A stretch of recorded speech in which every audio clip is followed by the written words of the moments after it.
would like to thank Sir Brand and Sir Michael for the donation. Um,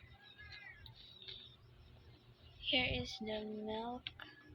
So I know it's just small, but he bought the small one because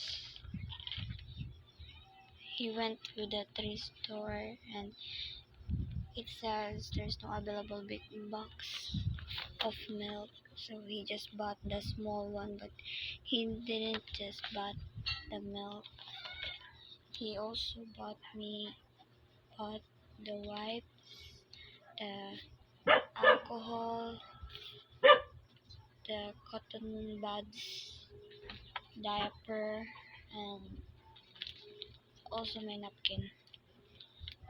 And also he didn't spend all of that money. There is still left 1,000 pesos.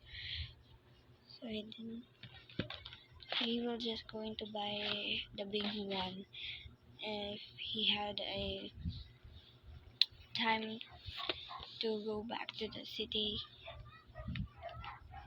But this one would last for 2 to 3 days. So it's still enough for her. And that's it. Thank you.